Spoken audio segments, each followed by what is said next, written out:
समस्या शिक्षा का व्यवस्था, दूसरा समस्या यहाँ पे रोजगार की व्यवस्था और तीसरा व्यवस्था स्वास्थ्य की व्यवस्था।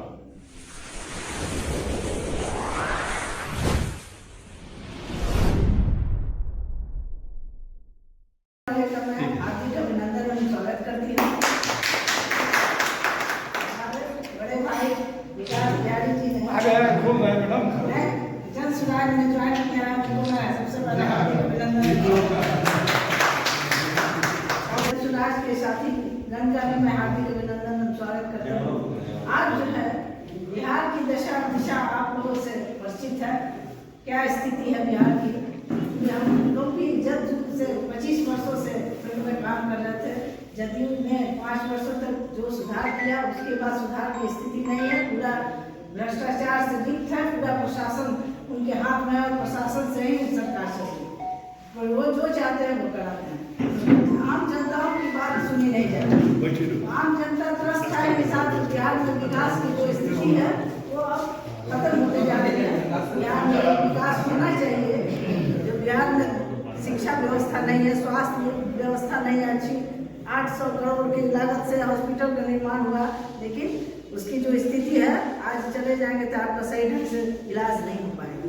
तो ऐसी स्थिति में लाखों करोड़ों के पैसा से जो भी बन रहा है वो सही ढंग से उसका उपयोग नहीं किया जा रहा। और शिक्षा व्यवस्था का जो भी यहाँ पे और भी स्कूल कॉलेज जो बनने चाहिए, जो बहुत सारे जो ITI के छात्र और बहुत सारे मेडिकल के जो छात्र हैं वो सब पलायन करके दूसरे राज्यों में जा रहे हैं। यहाँ कोई व्यवस्था ही नहीं है। यहाँ तक कि ग्रेजुएशन की पढ़ाई तक की व्यवस्था बढ़िया नहीं है, उसके लिए भी लोगों को जाना पड़ रहा है दूसरे शहरों।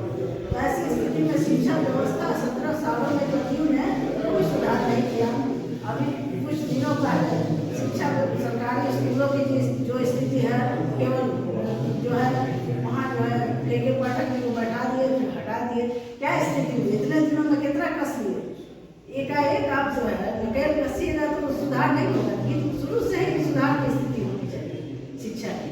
तो शिक्षा व्यवस्था यहाँ चौपट है, इसके लिए हमारे प्रसाद मिश्र जिन्हें शिक्षा, स्वास्थ्य और जो रोजगार की स्थिति है, यहाँ से मजदूर वर्ग भी पलायन कर रहे हैं, उन लोगों की जो सोच भी है कि इनकी स्थिति को सुधारा जाए। बिहार में ही उद्योग धंधे की स्थापना की जाए, जिससे यहाँ के जो मजदूर वर्ग है वो दूसरे राज्यों में जा रहे हैं, वहाँ यही 10-15 हज़ार की नौकरी करे, वो उद्योग धंधे करते तो आज दूसरे राज्यों में पलायन नहीं करना पड़ता।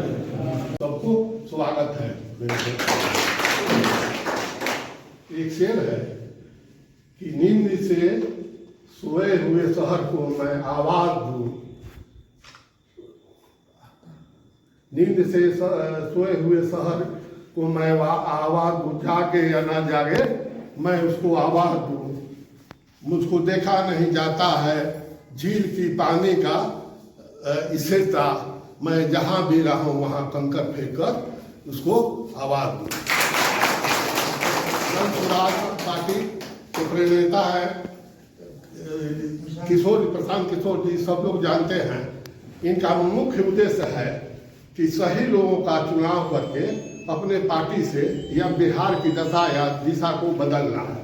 आज हम उस कगार पर पहुंचे हैं कि कोई भी ऐसा परिवार नहीं है जो शिक्षित होकर भी या कोई भी हुनर हो वह बिहार में से पलायन कर रहा है। नौकरी के लिए डॉक्टर हो, इंजीनियर हो, चाहता है कि बिहार से बाहर जाए।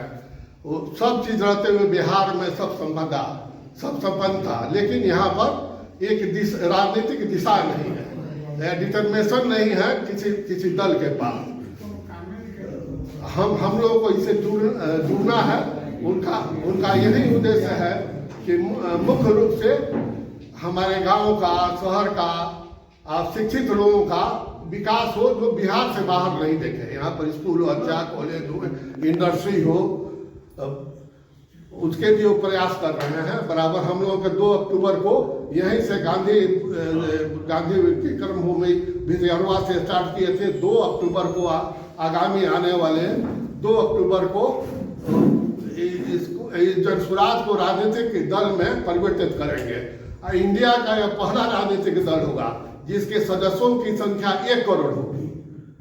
इसमें आपको अगर आप लड़ना चाहते हैं सामाजिक काम करते हैं तो आपको 1 रुपया भी नहीं खर्चा करना पड़ेगा।